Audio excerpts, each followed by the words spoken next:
علیکم ورحمۃ اللہ وبرکاتہ۔ 2-5 منٹ کے لیے آپ کا وقت لوں گا ایک مسئلہ سمجھانے کے لیے۔ مسئلہ یہ ہے کہ گلے میں رومال ڈال کر نماز پڑھنا یا نماز پڑھانا مکروہ ہے یا جائز ہے؟ تو اس کو عربی میں بولتے ہیں صدل۔ صدل کا مطلب یہ ہے کہ کپڑا ایسے پہننا جیسے پہننے کی عادت نہ ہو، یعنی عادت کے خلاف کپڑا پہننے کو صدل کہتے ہیں۔ اس کو دوسرے الفاظ میں اس طرح بھی بیان کیے ہیں کہ گلے یا سر کے اوپر یا کندھے کے اوپر دونوں کنارہ کپڑے کا لٹکانا، اس کو صدل کہتے ہیں۔ تو صدل نماز میں مکروہ تحریمی ہے، لیکن صدل کی صورت کیا کیا ہے؟ تو صدل کی صورت رومال ہو یا چادر ہو یا شال، رضائی، کمبل، اس طرح کی چیزیں ہوں تو اس کی صورت یہ ہے کہ جیسے دیکھیے یہ دونوں کنارہ اس طرح سے لٹکا دیا، یہ طریقہ مکروہ ہے۔ ایک دوسرا طریقہ یہ ہے کہ اس کو ایسے لٹکا لیا جائے، ایک کنارہ آگے اور ایک کنارہ پیچھے، یہ بھی مکروہ تحریمی ہے۔ تیسرا طریقہ یہ ہے کہ اس کو سر کے اوپر سے لے کر ایسے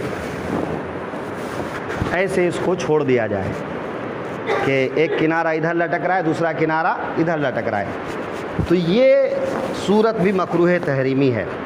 یعنی گردن پر کپڑے کا اس طرح سے رکھنا کہ ایک سرا بائیں جانب پیٹ کی طرف اور ایک سرا دائیں جانب پیٹ کی طرف ہو، یہ طریقہ مکروہ ہے۔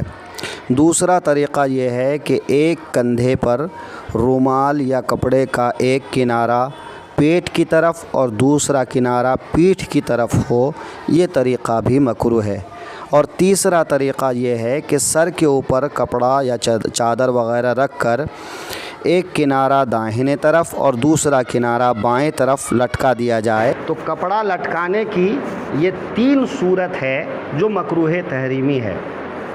اس سے نماز ہوگی لیکن نماز ناقص ہوگی، ادھوری ہوگی۔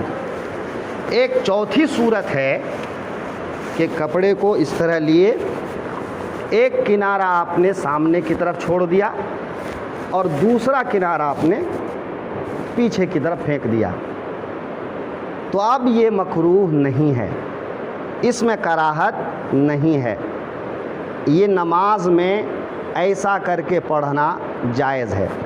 یعنی کپڑے کا ایک سرا پیٹ کی طرف چھوڑ دیا جائے، دوسرا سرا گردن میں لپیٹتے ہوئے پھر پیٹھ کی طرف چھوڑ دیا جائے۔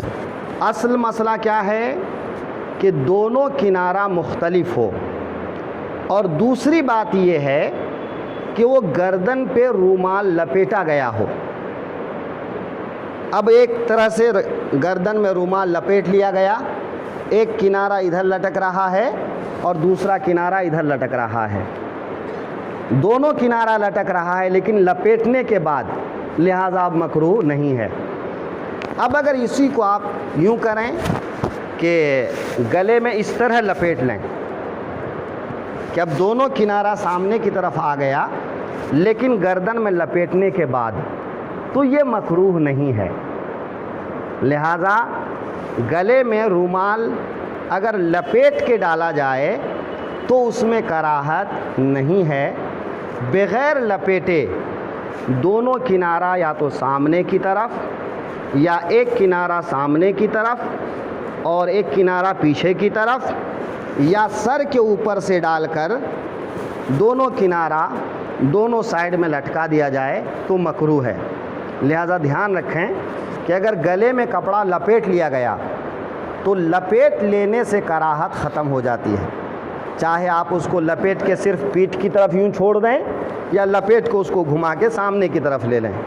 تو پیٹھ کی طرف چھوڑنے میں کیا ہوتا ہے کہ کبھی کبھی رومال پھر پلٹ کے سامنے کی طرف آ جائے گا، رکوع سجدے میں جائیں گے تو گر جائے گا، پھر آپ کو نماز میں جو ہے ایسے کرنا پڑے گا، اور نماز میں ایک رکن میں 3 مرتبہ اگر آپ ایسا کریں گے تو نماز فاسد ہو جائے گی۔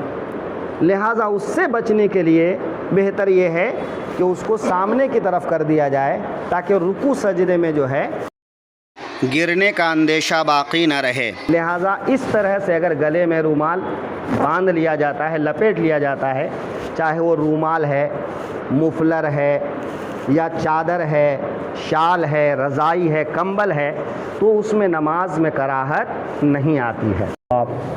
اور جو مسئلہ ابھی بیان کیے ہیں وہ مسئلہ بہار شریعت 3 حصہ صفحہ نمبر 132 پر، اور 16واں حصہ صفحہ نمبر 54 پر، اور اسی طرح فتاوی رضویہ میں بھی ہے، باقی شرح وقایہ، در مختار، یعنی فقہ کی جتنی کتاب ہیں تمام کتابوں میں یہ بحث موجود ہے اور ان میں یہی وضاحت کی گئی ہے۔